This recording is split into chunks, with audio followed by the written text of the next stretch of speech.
నమస్తే. Welcome to NSTV. Telangana రాష్ట్రంలో సాధారణ ఎన్నికలకు గ్రామ సర్పంచ్ ఎన్నికల కోసం ఈ మధ్య కాలంలోనే నోటిఫికేషన్ విడుదలైంది.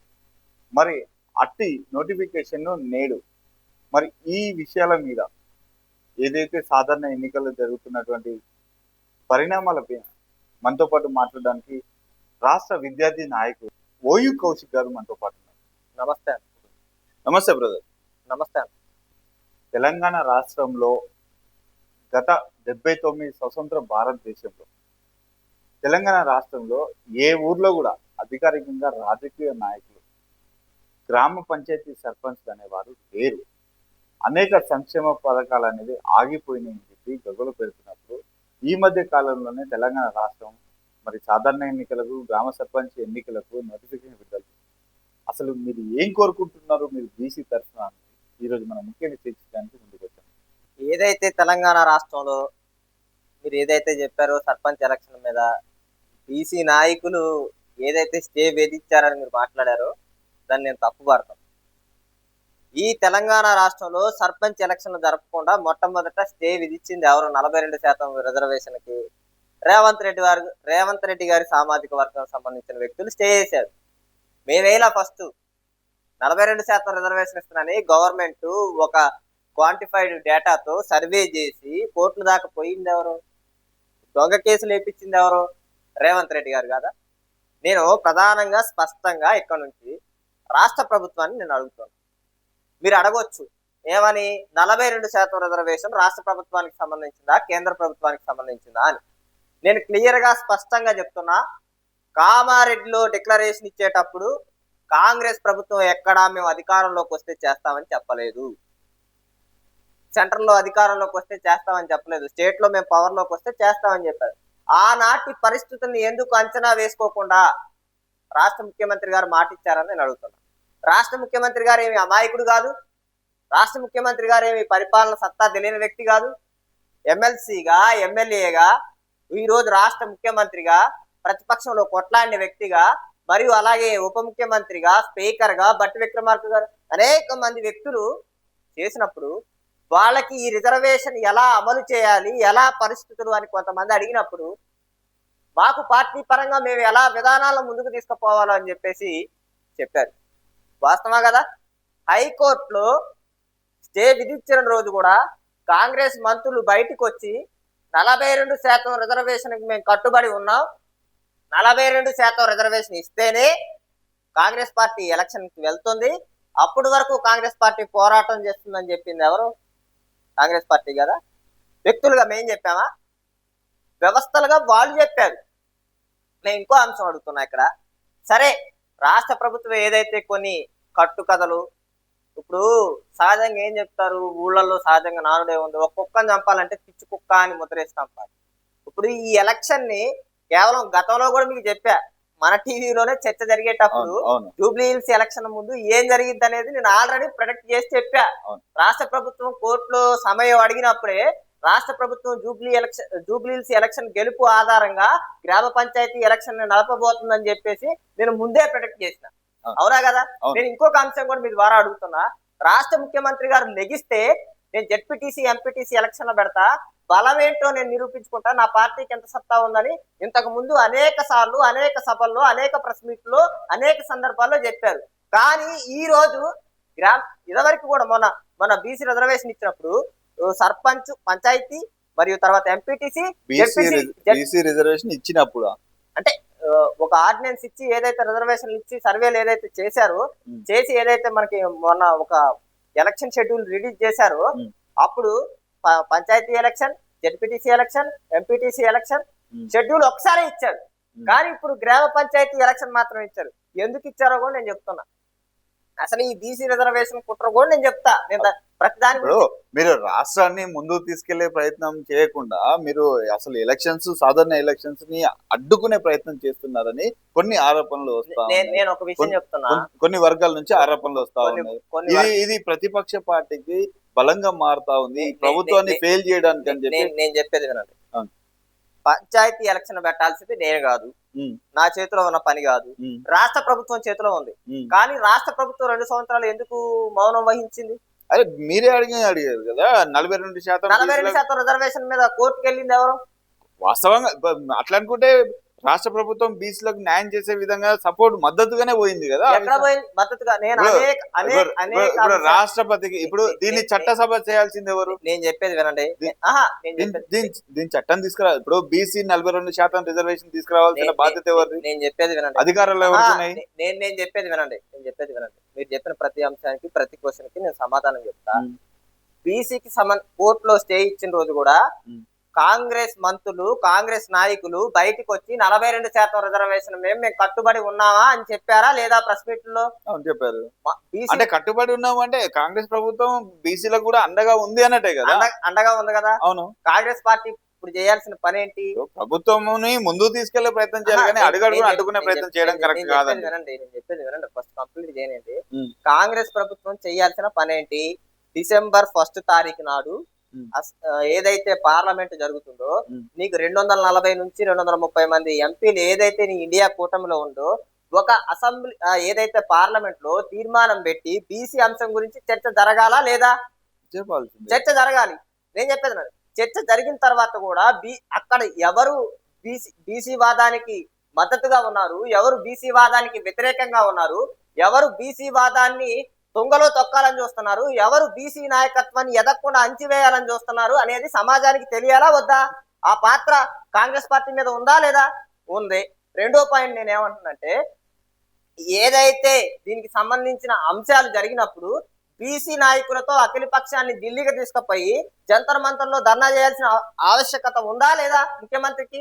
సరే ఇప్పుడు నేను చెప్పేది నేను చెప్పేదేనండి. రాష్ట్ర ముఖ్యమంత్రి ఆల్రెడీ బీసీలకు అన్ని రకాలుగా మద్దతుగానే ఉన్నారు. అన్ని రకాలుగా వాళ్ళకి రావాల్సిన వాటా 42% గానే ముందుగానే మద్దతుతోనే ముందుకెళ్లారు కదా. మీకు నిజం చెప్పనా? ఇప్పుడు షెడ్యూల్ ఏదైతే ఇచ్చారో పాత కేసీఆర్ గారు ఏదైతే 33% రిజర్వేషన్ 23% తగ్గించారో, 23 నుంచి 22% తగ్గించారో, ఆ 23% కూడా ఇలా 17% రిజర్వేషన్ వచ్చింది తెలుసా? మరి దాన్ని ఏమంటారు?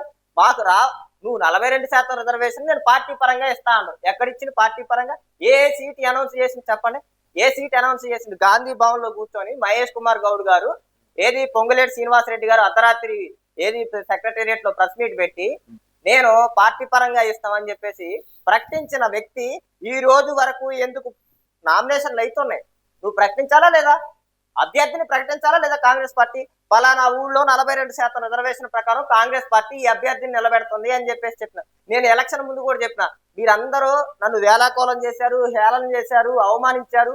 బీసీ నేను మిమ్మల్ని అంటే అవమానించారు. ఇప్పుడు అక్కడ మీరేమో బీసీ వాదం ఎత్తుతా ఉన్నారు, మరి జూబ్లీ హిల్స్ లో నవీన్ యాదవ్ అని బీసీ బిడ్డనే ఉన్నారు. అక్కడ మీరు ఎందుకు అడ్డుకునే ప్రయత్నం చేస్తున్నారు?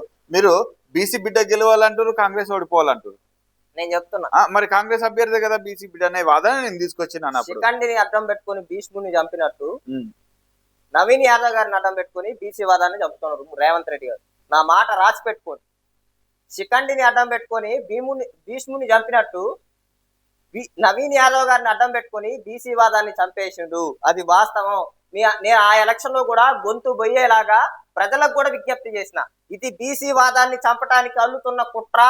ఆ రోజు హైకోర్టు సమయం అడిగినప్పుడే క్లియర్ కట్ గా మేము 42% రిజర్వేషన్ కట్టుబడి ఉన్న అన్న వ్యక్తులు 42% రిజర్వేషన్ కట్టుబడి ఉన్న అన్న వ్యక్తులు మాకు వారం రోజులు టైం కావాలని చెప్పేసి అన్నారు.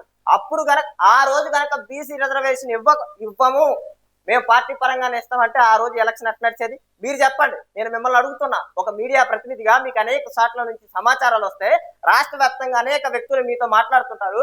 ఆ రోజు గనక రాష్ట్ర ముఖ్యమంత్రి గారు 42% రిజర్వేషన్ పార్టీ పరంగానే కట్టుబడిస్తాం, మేము రాజ్యాంగ పరంగా ఇవ్వము అని ఆ రోజు ఉంటే ఆ రోజు ఎలక్షన్ ఎలా నడిచేది అనేది మీరు చెప్పని అంటున్నాను. కౌశిక్ గారు, ఇప్పుడు ఫస్ట్ అక్కడ జూబ్లీ హిల్స్ ఎలక్షన్స్ లో బై ఎలక్షన్స్ లో మీ బీసీ బిడ్డ నవీన్ యాదవ్ గెలిచారు. దానికి కొంచెమైనా సంతోషంగా లేరా అండి మీరు? అసలు నవీన్ యాదవ్ బీసీ బిడ్డ గెలిచారనే సంతోషం మీ ముఖంలో ఏమాత్రం కనిపిస్తలేదు. అరే కాంగ్రెస్ పార్టీ గెలిచాది, అభ్యర్థి గెలిచాడనే మీ విష ప్రచారం జరుగుతుంది తప్ప. నేను చెప్పేది వినండి, గుర్తుపెట్టుకోండి. అది ప్రభుత్వం పైన విషం చిమ్ముతున్నారు. ప్రభుత్వం పైన విషం చిమ్ముతున్నారు చాలా పెద్ద తప్ప కుట్ర ఉంది. ఇక్కడే చాలా పెద్ద కుట్ర ఉంది. ఇదే అమాయకత్వాన్ని రేవంత్ రెడ్డి గారు ఎవరు అమాయకులు అండి? ప్రజల ఇదే అమాయకత్వాన్ని రేవంత్ రెడ్డి గారు ప్రజల మెదల్లో రుద్ది ఒక బీసీ అభ్యర్థికి ఇస్తానని చెప్పేసి నా అస్తిత్వాన్ని చంపేస్తుంటే ముష్టిగా ఒక టికెట్ ఇచ్చి అది రాజకీయంగా తన సీటు గెలవటం కోసం రాజకీయం చేస్తున్నప్పుడు నా అస్తిత్వాన్ని పొందబెట్టాలనుకున్నప్పుడు నా వాటానే పొందబెట్టాలనుకున్నప్పుడు కేవలం ఒక్క సీటు కోసం ఒక వ్యక్తి కోసం రాజకీయాన్ని నేను మాట్లాడను. నా వాదం కోసం, నా జాతి కోసం, నా జాతి ఏదైతే హక్కులు పొందాలో రాజ్యాంగ పరంగా ఏదైతే నా వాటా పొందాలో దానికోసం ఏ వ్యక్తినైనా అవసరమైతే దేవుణ్ణైనా ఎదిరిస్తా, అవసరమైతే ఎదురుగా నిలబడింది ఒక బీసీ అభ్యర్థి అయినా రాష్ట్ర ముఖ్యమంత్రి అయినా వ్యతిరేకించి మాట్లాడతా. ఎందుకంటే నా జాతి ప్రయోజనాలు ముఖ్యం, నా జాతికి రావాల్సిన రాజ్యాంగ హక్కులు ముఖ్యం. నా జాతికి అయితే ఎంత శాతం అయితే రాజ్యాంగ వాటా పొందలేదు ఇప్పటి వరకు, అది పొందటానికి నేను ఎంతైనా పోరాటం చేస్తా. నాకు నవీన్ మీరు కూడా ఆ రోజు అబ్జర్వ్ చేయాల్సింది, మీరు కూడా ఒక మీడియా ప్రతినిధిగా, నేను ఆ రోజు నవీన్ యాదవ్ గారిని ఒక్క విమర్శ చేయలేదు. మీరు ఆ ఇంటర్వ్యూ కూడా చూడండి, మీ టీవీలోనే మీ ఛానల్లోనే మీరే చేశారు. నేను ఆ రోజు నవీన్ యాదవ్ గారు బీసీ పెట్టని గౌరవించి ఆయన మీద నేను ఒక ఆరోపణ కూడా చేయాల. నా యుద్ధం అంతా రాష్ట్ర ముఖ్యమంత్రి గారి మీద అని చెప్పా, కాంగ్రెస్ పార్టీ మీద అని చెప్పా. ఎందుకు? నా వాదాన్ని ఎంచివేయాలని చూస్తున్నారు. ఈ బీసీ వాదాన్ని కూడా ఎందుకు ఇస్తున్నారో నేను చెప్తా, మీకు ఎందుకు ఇవ్వదలుచుకుంటున్నారో కూడా నేను చెప్తా. ఏదైతే బీజేపీ పార్టీ గత ఎలక్షన్ లో బీసీ ముఖ్యమంత్రిని ప్రకటించింది తెలంగాణ రాష్ట్రం. అవును అవును, తెలంగాణ రాష్ట్రంలో ముఖ్యమంత్రి అభ్యర్థి బీసీ అని చెప్పి ప్రకటించింది. రాజకీయ కుట్ర చాలా మంది విశ్లేషకులు కూడా చాలా మంది ఆలోచించట్లేదు. నేను ఆలోచించా, దానికి జరిగిన సమీకరణాలు కూడా నేను తీసుకొచ్చి మీకు ఉదాహరణ చెప్తా. ఏదైతే బీసీ అభ్యర్థిని ముఖ్యమంత్రిగా ప్రకటించినప్పుడు బీజేపీ వైపు జనం సంఘటితం అయ్యేటట్టు అప్పుడు ఎలక్షన్ లో బీజేపీ ఒక ప్లాన్, యాక్షన్ ఆఫ్ ప్లాన్ కూడా చేసింది. ఏంటి ఆ action of plan? Kishan Reddy గారిని ఎలక్షన్ లో పోటీ చేపిలా. ఆయన బయటకు వచ్చి ఏం చెప్పిండంటే, నేను బీసీ ముఖ్యమంత్రిగా ఉండటానికి ఏదైతే జరగాలో దానికి అడ్డుగా నేను నిలబడకూడదు కాబట్టి, నేను జనాల్లో కన్ఫ్యూజన్ క్రియేట్ చేయకూడదు కాబట్టి నేను పోటీ చేయట్లేదని క్లియర్ గా స్పష్టంగా చెప్పారు. అప్పుడు తెలంగాణ ప్రజల్లో బీసీ బడుగు బలహీన వర్గాల్లో బీజేపీ వైపు తిరిగే అటెన్షన్ ఒకటి ఏర్పడింది. అప్పటికప్పుడు ఎలక్షన్ లో గవర్నమెంట్ ఫామ్ చేసే శక్తి లేకపోయినా నెక్స్ట్ టర్మ్ కైనా పుంజుకునే అంత శక్తిని కల్పించింది, ఆ వాతావరణం కల్పించింది. దాన్ని పసిగట్టిన రేవంత్ రెడ్డి గారు, దాన్ని పసిగట్టించిన కొంతమంది నాయకులు దానికి యాక్షన్ ఆఫ్ కౌంటర్ గానే కామారెడ్డిలో 42% రిజర్వేషన్ అని ప్రకటించారు. అంతకు ముందు అనేక రాష్ట్రాల్లో ఎలక్షన్లు జరిగినాయి, అనేక రాష్ట్రాల్లో ఉప ఎన్నికలు జరిగినాయి, అనేక రాష్ట్రాల్లో అనేక సందర్భాలు జరిగినాయి. కానీ కేవలం తెలంగాణ రాష్ట్రంలోనే కామారెడ్డిలో 42% రిజర్వేషన్ ఎందుకు కాంగ్రెస్ పార్టీ ప్రవేశపెట్టిందో దీని వెనక ప్రజలే ఆలోచించాలంటున్నారు. అంత పెద్ద కుట్ర దాగి ఉంది. ఆ కుట్ర వెనక రాజకీయం చేసుకుంటూ రాజకీయ లబ్ధి కోసం బీసీని వాడుకుందామని చెప్పేసి ఏదైతే కాంగ్రెస్ పార్టీ చేసిందో దాంట్లో కాంగ్రెస్ పార్టీ 100% సక్సెస్ అయింది. నేను అడుగుతున్నా, మీరు అంటున్నారు కదా అభివృద్ధి అభివృద్ధి అంటున్నారుగా, ఇదే రాష్ట్ర ముఖ్యమంత్రి అసెంబ్లీలో లేచి సీమాంధ్రాని ఏ దేవుళ్ళు పరిపాలిస్తున్నారు, తెలంగాణ అని ఏ దెయ్యాలు పరిపాలిస్తున్నాను, నిధులన్నీ తెలంగాణ నిధులన్నీ ఆంధ్రాకు దోచుకుపోతుంటే మళ్ళీ చెప్తున్నా నేను, ఏమన్నాడంటే తెలంగాణని ఏ దెయ్యాలు పరిపాలిస్తున్నారు, సీమాంధ్రని ఏ దేవుళ్ళు పరిపాలిస్తున్నారు అని చెప్పిన రాష్ట్ర ముఖ్యమంత్రి గారు. నేను రాష్ట్ర ముఖ్యమంత్రి గారిని సూటిగా స్పష్టంగా ఒకటే క్వశ్చన్ అడుగుతున్నా, ఇప్పుడు కొడంగల్ని ఏ దేవుళ్ళు పరిపాలిస్తున్నారు, మిగిలిన తెలంగాణ రాష్ట్రాన్ని ఏ దెయ్యాలు పరిపాలిస్తున్నారు అని నేను అడుగుతున్నా. ఎందుకని మీరు అడగొచ్చారని ఎందుకని అంటారు. రేవంత్ రెడ్డి గారు 21 కార్యక్రమాలకి, అభివృద్ధి కార్యక్రమాలకి కొడంగల్ నియోజకవర్గ అభివృద్ధి ప్రదాతలు శ్రీ యనుముల బ్రదర్స్, రేవంత్ అన్న, తిరుపతి అన్న అని వేసి 21 కార్యక్రమాలు రాశారు.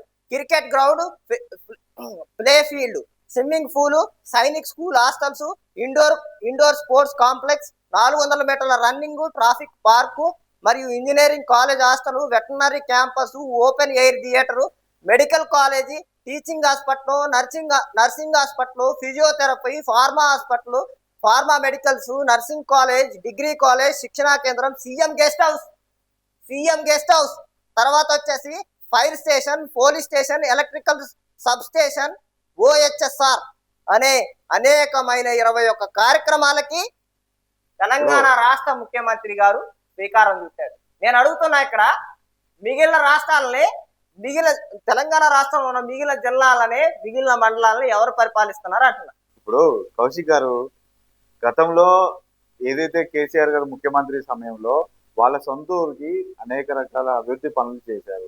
ఒకవేళ మీరు రేపటికి మీకు అవకాశం వస్తే మీ సొంత ఊరికి కూడా మీ పుట్టిన గడ్డకు రుణం తీసుకునే విధంగా మీరు మీ ప్రాంతం కూడా డెవలప్ చేస్తారు.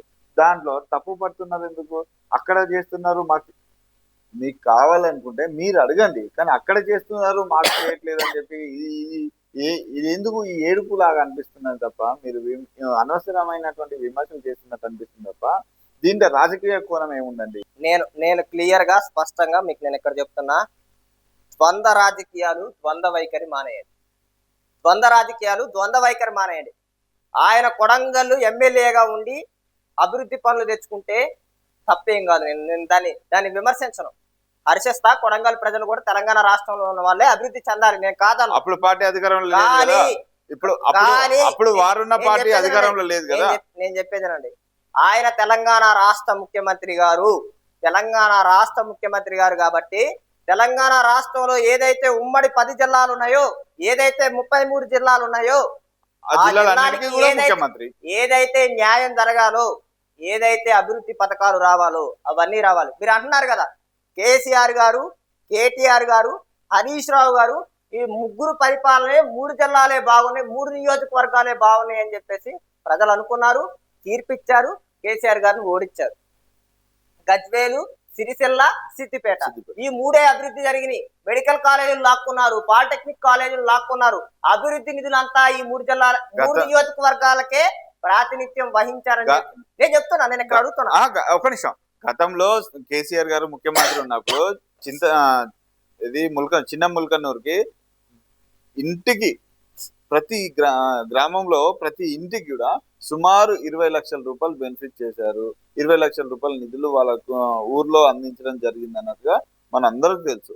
మరి అప్పుడు వారి సొంత ఊరు కోసం రోడ్లు కానీ అభివృద్ధి పనులు కానీ చేసినప్పుడు అప్పుడు మీకు అనిపించింది.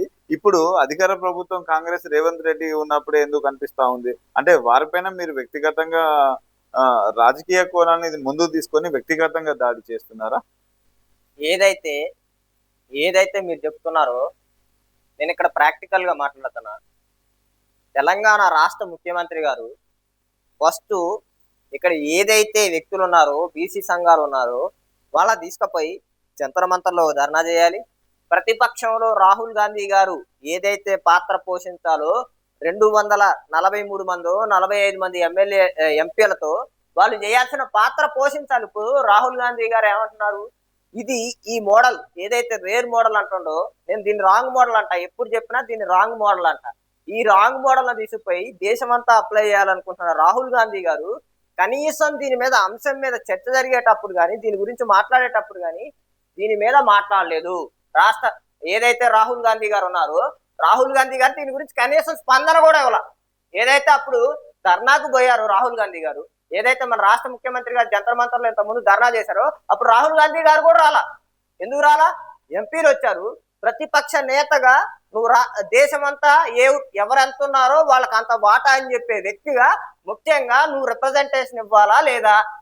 అంటే నేను ఒక మాట, మీరు ఇంతగానము కాంగ్రెస్ పార్టీ మీద, మన తెలంగాణ అధికార ప్రభుత్వం మీద ఇంత మండిపడుతున్నారు. అసలు ఇవ్వాల్సింది బీజేపీ ప్రభుత్వం, అసలు కేంద్ర ప్రభుత్వం కదా. ఇక్కడ బీసీ 42% రిజర్వేషన్ కి అనుమతించాల్సింది. మీకు ఇంతగానో సపోర్ట్ చేస్తా ఉన్నారు, రాష్ట్రపతికి లేఖ రాశారు, రాష్ట్రపతికి పెట్టారు. ఇవన్నీ చేసినా కూడా మీరు కనీసం ఆ మాత్రం కృతజ్ఞత భావం లేకుండా పదే పదే ముఖ్యమంత్రిని నిందించడానికే మీరు రెడీ అయ్యారు తప్ప, మరి అసలు ఇచ్చేవాడిని వదిలిపెట్టి ఇప్పుడు వరాలు ఇచ్చేవాడిని వదిలిపెట్టి పూజారిని ఇబ్బంది పెట్టినట్టుంది కదా. మీరేం చెప్పారు? వరం ఇచ్చేవాడిని వదిలిపెట్టి, వరం ఇచ్చే దేవుడిని వదిలిపెట్టి పూజ సరిగ్గా చేయట్లే అందుకని నాకు వరం రావట్లే అని చెప్పి పూజారిని అడగడం. నువ్వు పూజారి పాత్రలో ఉన్నప్పుడు నేను వరమిస్తా అని చెప్పకూడదుగా. నువ్వు పూజారి పాత్రలో ఉన్నావు కరెక్టే, నీకు 42% రిజర్వేషన్ ఇచ్చే అధికారం హక్కు నీకు లేదు. నీకు లేనప్పుడు నువ్వెందుకు ప్రకటించు? కామారెడ్డిలో డెకరేషన్ పెట్టి సిద్ధరామయ్యని పిలిచి కర్ణాటక నుంచి వాళ్ళలో పిలిచి వీణెవడో పిలిచి నేను దేశం అంతా దీన్ని మోడల్ చేస్తున్నాను రాహుల్ గాంధీతో చెప్పించి ఒక పెద్ద సభ పెట్టి నాకు నాకు నాకు అప్రిషియేషన్ లెటర్ వచ్చింది, ఇది ఆస్కార్ కంటే దేనికంటే పెద్ద విలువైందని ఈ పనికి మళ్ళీ మాటలు ఎందుకు చెప్పు. అయినా ఇక్కడ బీజేపీ ఎక్కడైనా నేను బీసీలకు 42% రిజర్వేషన్ ఇస్తానని బీజేపీ వాగ్దానం ఇవ్వాల్సింది ఎవరు? నేను చెప్పేదేనండి, వాగ్దానం చేసింది ప్రెసిడెంట్ ఎవరి చేతిలో ఉన్నారు? కాదండి, కేసు అంతా కూడా ప్రెసిడెంట్ చేతిలో ఉంది అనే విషయం మీకు అవగాహన ఉందా? ఈ కేసు అంతా కూడా ప్రెసిడెంట్ చేతిలో ఉంది. ఇంతకు ముందు ముఖ్యమంత్రి ఇక్కడ నుంచి గవర్నర్ నుంచి ప్రెసిడెంట్ కి పంపించారు, ప్రెసిడెంట్ ఆమోదం కోసం పంపించారు అనే విషయం మీకు అవగాహన ఉందా? నేను గవర్నర్ దగ్గరికి వస్తా, రాష్ట్రపతి దగ్గరకు వస్తా, బీజేపీ దగ్గరకు వస్తా, పార్లమెంట్ దగ్గరకు వస్తా. నేను మాట్లాడేది నేను చెప్పేదాన్ని క్లియర్ గా వినండి. ఇప్పుడు ఫస్ట్ కామారెడ్డిలో డిక్లరేషన్ ఇచ్చింది ఎవరు? ముఖ్యమంత్రి కాకముందు ముఖ్యమంత్రి గారు వాళ్ళంతా ముఖ్యమంత్రి అభ్యర్థిగా ఆయనకి ఇచ్చారు. ఆయనకి రాష్ట్రపతి దగ్గరకు పోవాలని, గవర్నర్ దగ్గర పోవాలని ఆ అంశాలు రాష్ట్ర ముఖ్యమంత్రిగా ఆయనకి తెలియదా? తెలియకుండానే ఇచ్చిందా? అంటే జనాన్ని మభ్య పెడదామని ఇచ్చిందా? మరి మీరు నేను చెప్పేది రాజకీయ కోణం వేరు, రాజకీయ నాయకులు వేరు, జర్నలిస్ట్ వేరు. ఆ మాట నేనెందుకు చెప్తా? నేను అనట్లా, మీరు ఏదైతే ఆరోపణలు చేస్తున్నారు మీరు ఆరోపణలు చేస్తున్నా. మీరు ఇప్పుడు గవర్నర్ దగ్గర నుంచి ప్రెసిడెంట్ కు పంపించింది ఎవరు? రాష్ట్ర ప్రభుత్వం కాదా? నేను చెప్పేది వినండి. నేను చెప్పే అంశాన్ని మీరు క్లియర్ గా అర్థం చేసుకుంటే సబ్జెక్టు వేరే విధంగా పోకుండా. నేను ఏం చెప్తున్నా, కామారెడ్డిలో హామీ ఇచ్చింది ఎవరో దాన్ని నిలబెట్టుకోవాల్సిన బాధ్యత ఎవరి మీద ఉంది? వరం ఇచ్చింది ఎవరో వరాన్ని ఫుల్ఫిల్ చేయాల్సింది ఎవరో? కాంగ్రెస్ పార్టీ ఇచ్చింది, 42% రిజర్వేషన్ ఇచ్చింది. నేను ఇంకా అడుగుతున్నా, నేను హేతుబద్ధంగా మాట్లాడుతున్నా. మొన్నటి వరకు ఈ అంశాలు పక్కా పోకూడదు, 42% రిజర్వేషన్ అని చెప్పేసి పక్కా పోకూడదు అని నేను మాట్లాడుతున్నా. ఇప్పుడు నేను క్లియర్ గా సిస్టమేటిక్ గా మాట్లాడుతున్నా. ఏదైతే కాంగ్రెస్ పార్టీ చెప్పింది అంటున్నారు కదా, కాంగ్రెస్ పార్టీ సిస్టమేటిక్ గా చేసిందని చెప్తున్నారుగా. మళ్ళా మీరు కాంగ్రెస్ పార్టీ నేనే పడుతుంది తప్ప మీరు బీజేపీ ప్రభుత్వం ఇవ్వాల్సింది, కేంద్ర ప్రభుత్వం ఇవ్వాల్సింది. కేంద్ర ప్రభుత్వాన్ని ఎందుకు? ఒక్క నిమిషం నేను చెప్పేది వింటే, నేను కూడా బీజేపీ పార్టీ, బీసీ పార్టీలకు బీసీలకు అండగా ఉన్నటువంటి పార్టీని నిందిస్తున్నారు తప్ప వాదన నా పాయింట్ కరెక్ట్. కేంద్ర ప్రభుత్వాన్ని మీద ఎందుకు మీరు ఇంత ప్రేమ చూపిస్తున్నారు? రాష్ట్ర ప్రభుత్వం మీద ఎందుకు ఇంత విద్వేషంగా చూపిస్తున్నారు? చూడండి, ఇప్పుడు కేంద్ర ప్రభుత్వం ఏమో అంటే మీకున్నటువంటి అందరి సంబంధాలు చూసుకున్నట్టయితే మీకు రానున్నటువంటి రాజకీయ భవిష్యత్తుకి పాడైపోద్ది అనే ఉద్దేశం మీద కేవలం రాష్ట్ర ప్రభుత్వాన్ని మాత్రమే నిందించదలుచుకున్నాను, అంతేనా? నేను ఇప్పుడు మీరు అన్న ఆలోచన నాకు తెలుసు. నేను ఒక పార్టీలో ఉన్నా, ఎన్డీఏ కూటమిలో ఉన్నా, అది కూడా పార్టీ పేరు ఓపెన్ గా చెప్తా, జనసేన పార్టీలో ఉన్నా. దాని ఆధారితంగా మీరు బీజేపీని విమర్శించట్లేదని నా మీద ఆరోపణ. ఆల్రెడీ ఉన్నదే కదా కూటమి ప్రభుత్వం, ఆంధ్రప్రదేశ్ లో అధికారంలో ఉన్నటువంటి కూటమి ప్రభుత్వమే కదా బీజేపీ కూటమి ప్రభుత్వం. స్పష్టంగా నేను చెప్తున్నా, ఇక్కడ వినండి. చెప్పండి, నేను చెప్తాను వినండి. రాజకీయాలకి స్కోప్ ఇచ్చి ఎవరైతే జాతి ఆకాంక్షల్ని తాకట్టు పెడతారో వాళ్ళు రాజకీయ చరిత్రలో కాలగర్భంలో గడిచిపోయారు తప్ప పైకి రాలేదు. నేను ఆ వ్యక్తుల్లో ఒక వ్యక్తిగా కాదలుచుకోలేదు. నేను ఖచ్చితంగా సబ్జెక్ట్ మాట్లాడతా, హేతుబద్ధంగా నిరూపిస్తా. దాన్ని నిరూపించినప్పుడే మీరందరూ నన్ను ఏదైతే ఉప ఎన్నిక జరిగేటప్పుడు ఖచ్చితంగా అట్లా జరగదు, కాంగ్రెస్ పార్టీ స్టాండ్ అయి ఉండిద్ది అన్నారా లేదా? కానీ చివరికి నేను చెప్పిందే రైట్ అయిందా లేదా? నా వాదనే రైట్ అయిందా లేదా? నేను ఎందుకు చెప్తున్నా అంటే మీరు క్లియర్ గా అర్థం చేసుకున్న వాదన నేను చెప్పేది. నేను బీజేపీ దగ్గర కూడా వస్తా. నేను ఎన్డీఏ కూటమిలో ఉన్నంత మాత్రాన నా జాతికి నష్టం జరుగుతుంటే నేను నా జాతిని బహిష్కరించి నేను బయటకు వచ్చి రాజకీయాలు చేసేంత మూర్ఖుణ్ణి కాదు. అమ్మను తాకట్టు పెట్టి అమ్ముకొని సుఖంగా బతకాలనుకునే వ్యక్తిని నేనైతే కాదు. క్లియర్ గా చెప్తున్నా. నేను ఏమంటున్నా అంటే కాంగ్రెస్ పార్టీ క్రమబద్ధంగా చేసింది అంటున్నారు. నేనేమంటున్నా, ఆ రోజు ఏదైతే సర్వే నిర్వహించారో ఆ సర్వేలో 16 లక్షల నుంచి 21 లక్షల మంది పాల్గొనలేదని రాష్ట్ర ముఖ్యమంత్రి గారు చెప్పారా లేదా? ఆ 21 లక్షల నుంచి 16 లక్షల మంది ఏదైతే అప్రాక్సిమేట్లీ చెప్పారో అందులో నా బీసీ వాటా ఎంత ఉంటది? నా పర్సెంటేజ్ ఎంత మిస్ అయ్యిద్ది?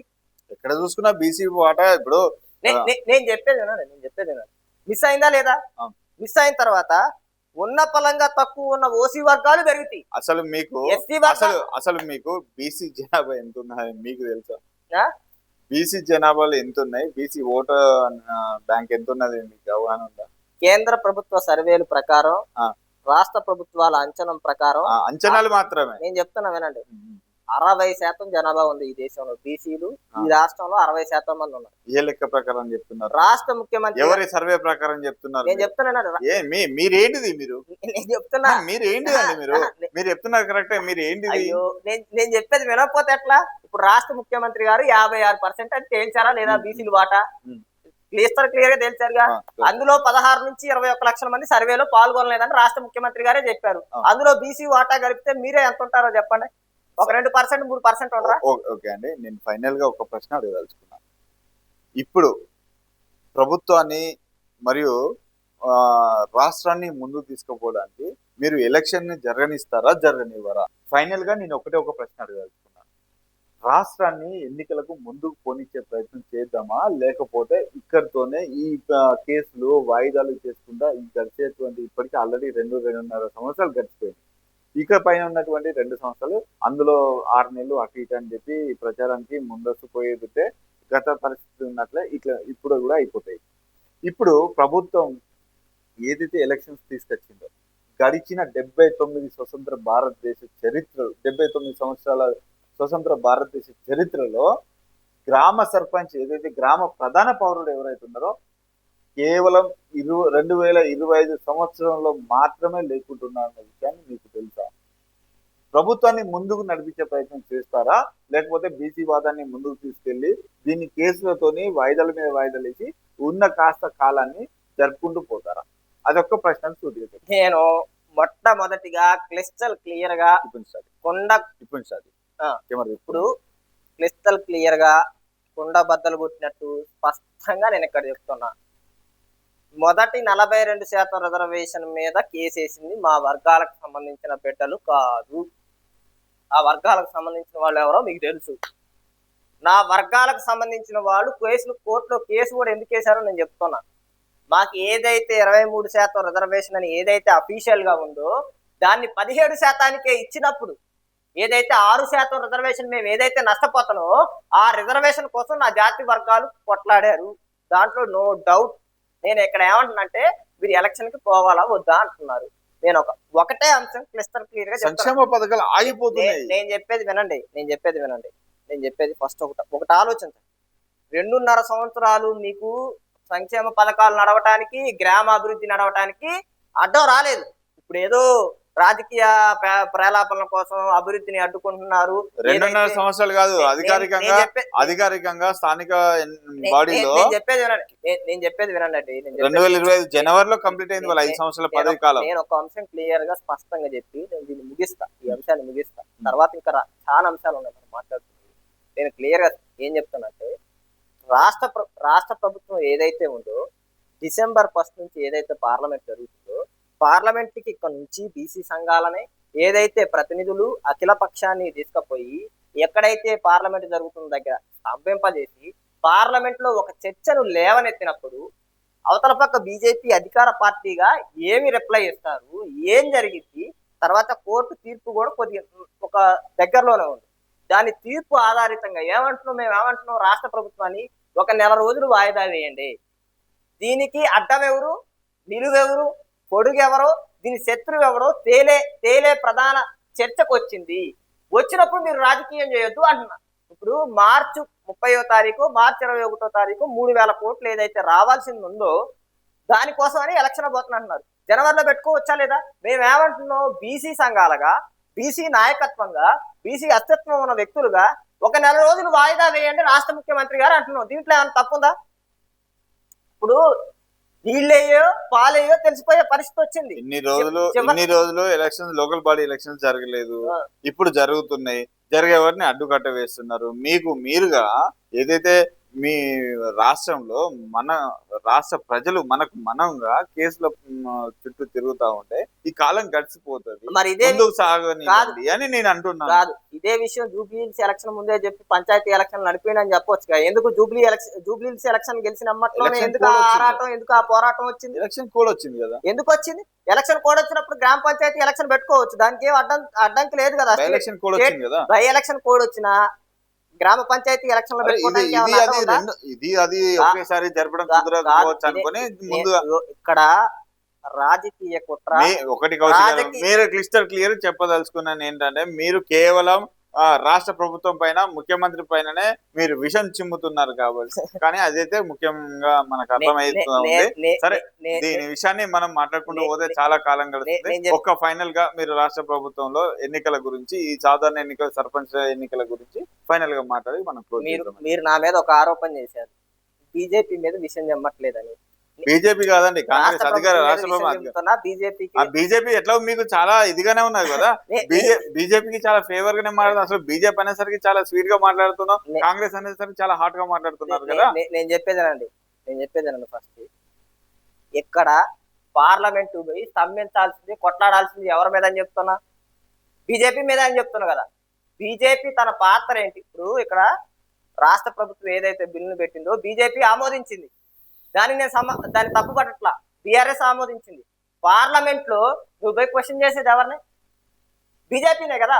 బీజేపీ ఏం సమాధానం చెప్పిందో ఇంకొక అంశం కూడా చెప్తున్నా. 2026 నుంచి 2027 వరకు క్యాస్ట్ సెన్సెక్స్ జరపమని చెప్పి ఒక గెజిట్ ఇచ్చింది రాష్ట్ర ప్రభుత్వం,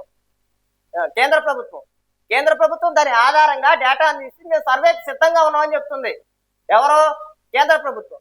ఇట్లాంటి సందర్భాల్లో కేంద్ర ప్రభుత్వాన్ని విమర్శించుకుంటూ కేంద్ర ప్రభుత్వం మీద ఏదో తప్పు నెట్టాలనే నా అభిప్రాయం కాదు, రాష్ట్ర ప్రభుత్వాన్ని ఏదో దోషం చేయాలనేది నా అభిప్రాయం కాదు.